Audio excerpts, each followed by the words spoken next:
Praise the Lord.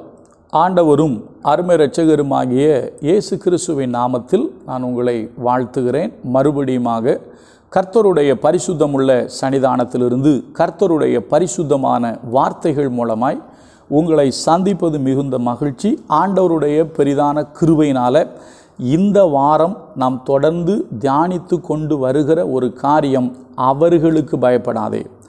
அவர்களுக்கு பயப்படாதே என்று கர்த்தர் சொன்னாரே, அது எவர்களுக்கு என்பதை குறித்து நாம் பார்த்து கொண்டு வருகிறோம். கர்த்தர் சொன்னார், அந்நிய தேவர்களுக்கு பயப்படாதே. அதே போல் யோசுவாவை பார்த்து கர்த்தர் சொன்ன 2 வார்த்தைகளை பார்த்தோம். முதலாவது, யோசுவாவுக்கு விரோதமாக, அதாவது கிபியோனிற்கு விரோதமாக வந்தார்கள். யோசுவா அவர்களுக்கு உதவியாக புறப்பட்டு போனார். 5 ராஜாக்கள் வந்தார்கள். அதற்கு பின்பு யாபின் என்கிற ராஜா தன்னோடு கூட அநேக ராஜாக்களை கூட்டிக் கொண்டு வந்தார். வேதம் சொல்கிறது, கடற்கரை மணல் அளவு இருந்தார்கள். அப்பொழுது கர்த்தர் சொன்னார், அவர்களை பார்த்து பயப்படாதே என்று கர்த்தர் சொன்னார். அதோடு கூட சேர்த்து ஆகாப் ராஜாவுக்கு விரோதமாக வந்த 32 ராஜாக்களை குறித்து நான் உங்களோடு கூட பேசினேன். இன்றைக்கு எசேக்கியா ராஜாவுக்கு விரோதமாய் வந்த ஒரு ராஜாவை சொல்ல விரும்புகிறேன். ஆனால் இதில் கொஞ்சம் ஆழ்ந்த ஒரு காரியம் இருக்கிறது. முதலாவது, கர்த்தர் சொன்ன வார்த்தையை வாசித்து விட்டு எசேக்கியா ராஜாவுக்கு விரோதமாய் வந்தவன் எப்படிப்பட்ட ராஜா என்பதை கொஞ்சம் பார்க்க தேவன் நமக்கு உதவி செய்வாராக. முதலாவது, கர்த்தர் சொன்ன வார்த்தையை நம்ம வாசிடுவோம். நான் வாசிக்கிறேன். 2 ராஜாக்களின் புஸ்தகம் 19வது அதிகாரம் 6வது வசனத்தில் ஏசாயா எசேக்கியாவுக்கு சொல்லி அனுப்பின வார்த்தை நான் வாசிக்கிறேன் பாருங்க. 2 ராஜாக்கள் 19:6. அப்பொழுது ஏசாயா அவர்களை நோக்கி, அசிரியா ராஜாவின் ஊழியக்காரர் என்னை தூசித்ததும் நீர் கேட்டதுமான வார்த்தைகளினாலே பயப்படாதேயும். அப்போ எசேக்கியா ராஜாவுக்கு சொல்லப்படுகிறது, உனக்கு விரோதமாய் பேசப்பட்ட வார்த்தைகள். அவன் உனக்கு விரோதமாக பேசலை, எனக்கு விரோதமாக பேசியிருக்கிறான். எனக்கு விரோதமாய் பேசப்பட்ட வார்த்தைகள், அவன் எழுதிய நிருபங்கள், இவைகளை பார்த்து அவர்களுக்கு நீ என்ன செய்யாத, பயப்படாதே என்கிற ஒரு செய்தி சொல்லப்படுகிறது. பயப்படாதே, அவர்களுக்கு என்ன செய்யாத, நீ பயப்படாத. இப்போ பார்ப்போம், எசேக்கியா ராஜாவுக்கு விரோதமாய் வந்தது யார்? நீங்கள் பார்த்தீங்க அப்படின்னா நமக்கு எல்லோரும் ரொம்ப எளிமையாக சொல்லிடுவோம், அசீரியா ராஜான்னு சொல்லி. நீங்கள் நல்லா கவனிக்கணும். இந்த அசீரியா ராஜாவை குறித்து கொஞ்சம் ஆழ்ந்து பார்த்தீங்க அப்படின்னா, இவன் ஒரு சாதாரணமான ராஜா அல்ல. அசீரியா ராஜா என்பவன் ஒரு மிகப்பெரிய வல்லரசு நாடு. நீங்கள் தெரிஞ்சுக்கிடணும் அப்படின்னா எங்கே போகணும் அப்படின்னா, நீங்கள் ஆதியாகமும் 10வது அதிகாரத்துக்கு நீங்கள் வரணும். அங்கே காமுடைய சந்ததியினுடைய வம்ச வரலாறு சொல்லப்பட்டுக்கிட்டே வரும். அதில் கூஸ் நிம்ரோதை பெற்றான். இவன் கர்த்தருக்கு முன்பாக ஒரு பயங்கரமான பராக்கிரமசாலியாக பலத்த வேட்டைக்காரனாக இருப்பான். அவன்தான் பாபிலோனுக்கு அவன்தான் முதல் துவக்கம் பாபிலோன் ராஜ்யத்துக்கு. அந்த வம்சத்தில் தான் அப்படி யார் வரான்னு கேட்டிங்கன்னா, அங்கிருந்து புறப்பட்டு போனவன் தான் அசூர். இந்த அசூர் புறப்பட்டு போய் தான் நினிவேயை கட்டுறான். அசிரியா ராஜாவுக்கு ராஜ்யத்துக்கு தலைநகர் எந்த ஊர் தெரியுமா? நினிவே. நீங்கள் தயவு செய்து பைபிளில் பின்னால் இருக்கிற மேப்பை எடுத்து கொஞ்சம் படித்து பார்த்தீங்கன்னா உங்களுக்கு தெரியும். சரியா? இந்த அசிரியா ராஜாவில் சல்மனாசார் அப்படிங்கிற ராஜா வந்து சமாரியாவை முற்றுகை போட்டு 3 வருஷம் முற்றுகை போட்டு அதை பிடிச்சி சமாரியாவில் வந்து பாபிலோனில் இருக்கிற ஆட்களையும் மேதியாவில் இருக்கிற ஆட்களையும் இங்கே இருக்கிற ஆட்களை மேதியாவுக்கும் கொண்டு போய் அங்கே இருக்கிற ஆட்களை எங்கே கொண்டு, தயவு செஞ்சு நீங்கள் பைபிள் படிங்க. ஏன்னா மேதியா பெர்சியா ராஜ்யம் எப்போ வரும்? நீங்கள் தானியேலில் உள்ளதை படிப்பீங்க. ஆனால் அந்த அந்த அந்த ராஜ்யம் வர்றதுக்கு முன்னாலே இதெல்லாம் இவங்க கண்ட்ரோலில் இருக்குது. நம்ம அதுக்கு போனால் ரொம்ப நேரம் ஆயிரும். சரியா? அப்போ நீங்கள் பார்த்தீங்கன்னா அசிரியா சாம்ராஜ்யம் ஒரு மிகப்பெரிய சாம்ராஜ்யம். நம்ம ஊர் பாஷையில் சொல்லணுன்னா வல்லரசு. அப்போ ஒரு வல்லரசு நாடு ஒரு குட்டி நாட்டுக்கு எதிராக வந்திருக்கு. இன்னும் சொல்லப்போனால் இப்போ ராஜ்யபாரம் 2ஆக வேற பிரிஞ்சிருச்சு. யோசுவாவின் நாட்களில் ராஜ்யபாரம் பிரியலை. இப்போ ராஜ்யபாரம் 2ஆக பிரிஞ்சிருச்சு. 10 கோத்திரம் தனியாக போயிடுச்சு, 2 கோத்திரம் தனியாக போயிடுச்சு. இப்போ 10 கோத்திரத்துக்கு ராஜா தான் ராஜ்யபாரம் தான் சமாரியா. அவர்களையே யார் ஜெயிச்சிட்டான்னா இந்த அசிரியா ஜெயிச்சு சமாரியாவில் உள்ளவங்கள அவங்க நாட்டுக்கு கொண்டு போயிட்டான். அவங்க நாட்டில் உள்ளவங்கள சமாரியாவில் குடியேற்றிட்டான். இதெல்லாம் நீங்கள் படிச்சிங்கன்னா கொஞ்சம் டீப்பாக இருக்கும். படிக்கணும், கொஞ்சம் ஆழ்ந்து படிக்கணும்.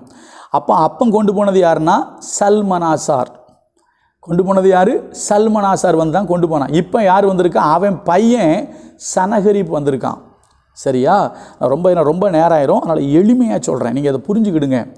இந்த அசிரியா ராஜாவுக்கு முன்னால் வேறு எந்த நாடுகளும் நிற்கவே முடியலைங்க. அதுக்கு ஆதாரம் வேணும் அப்படின்னா தயவு செய்து நீங்கள் இவனே ஜெபம் பண்ணுவான். யார்? எசேக்கியா ஜெபம் பண்ணதை படிக்கட்டுமா? 2 ராஜாக்கள் 19வது அதிகாரத்தில் 16-17 படிக்கிறேன் பாருங்களாம். கர்த்தாவே, உமது செவியை சாய்த்து கேளும். கர்த்தாவே, நீர் உமது கண்களை திறந்து பாரும். சனகரிப் ஜீவனுள்ள தேவனை நிந்திக்கும்படிக்கு சொல்லி அனுப்பின வார்த்தைகளை கேளும். கர்த்தாவே, அசிரியா ராஜாக்கள் அந்த ஜாதிகளையும் அவர்கள் தேசத்தையும் நாசமாக்கி அவர்களுடைய தேவர்களை நெருப்பில் போட்டுவிட்டது மெய்தான். எல்லாரையும் அழிச்சிட்டான். இப்போ நமக்கு புரிகிற மாதிரி சொல்லணும்னா, நம்ம வரலாறில் படிச்சிருப்போம் தானே. அதாவது மகா அலெக்சாண்டர்னு சொல்லுவோம். மகா அலெக்சாண்டர் யார் அப்படின்னா, அவனுக்கு முன்னால் யாருமே நிற்க முடியல.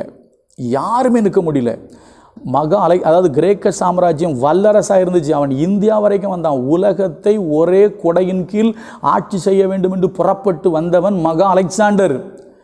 அந்த அலெக்சாண்டருக்கு நிகரான ராஜ்யம்தான் அசீரியா ராஜ்யம். எல்லாரையும் அழிச்சிட்டு வரான். நீங்கள் தயவு செஞ்சு படித்து பாருங்கள். எல்லாரையும் அழிச்சிட்டு வரான். அவன் சொல்லுவான், இந்த ராஜா வலிச்சேன், அந்த ராஜா வலிச்சேன், அவர்களெல்லாம் எனக்கு முன்பாக நிற்காமல் இருக்கும்போது நீ எப்படி நிற்க முடியும் அப்படிங்க.